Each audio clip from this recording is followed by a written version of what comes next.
नमस्कार, मी प्रतीक्षा. DNA मराठीमध्ये आपलं स्वागत. अहिल्यानगरमध्ये मुस्लिम बांधवांच्या वतीनं जम्मू काश्मीरमध्ये झालेल्या भ्याड आतंकवादी हल्ल्यात मृत्युमुखी पडलेल्या पर्यटकांना श्रद्धांजली वाहण्यात आली.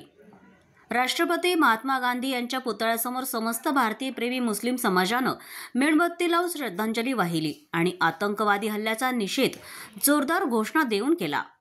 कॅन्डल मार्चमध्ये सहभागी झालेल्या सर्व नागरिकांनी आतंकवादाच्या नावाखाली झालेल्या निर्दोष भारतीयांच्या हत्येचा तीव्र निषेध केलाय. भारत सरकारकडे आतंकवादी आणि पाकिस्तान यांना याची जागा दाखवणे हेच शहीद झालेल्या भारतीयांना न्याय असेल अशी भावनाही यावेळी व्यक्त करण्यात आली.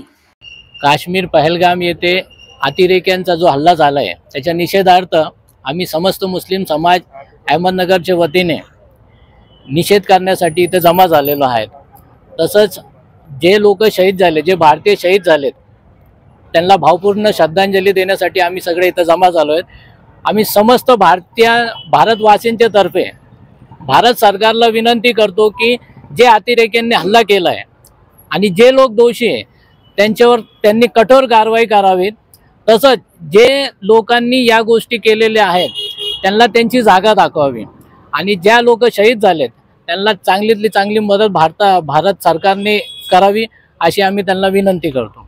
काश्मीर पहलगाम येथे भारतीय नागरिकांवर अतिरेक्यांच्या झालेल्या भ्याड हल्ल्याच्या आज आम्ही समस्त मुस्लिम समाज अहमदनगर यांच्या वतीने त्यांना श्रद्धांजली वाहण्यात आले.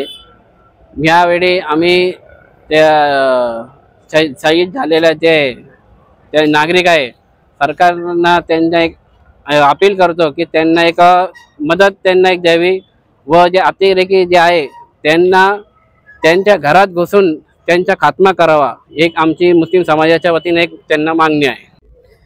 आज अहमदनगर के अंदर हम लोग यहाँ पर जमा होकर जो हमारा कश्मीर जो हिंदुस्तान का अटूट हिस्सा है, जिसके लिए हम लोग भी अगर ज़रूरत पड़ी तो शहादत देने के लिए तैयार है. जिस तरीके से हमारे हिंदुस्तान के 27 भाई देश के हित में शहीद हो गए, जिनकी जान आतंकवादियों ने ली, आतंकवाद हल्ले में हुई, तो उस चीज़ का हम लोग यहाँ पर सबसे पहले निषेध करते हैं. प्रतिनिधी मुंतजीर शेख, DNA मराठी, अहिल्यानगर.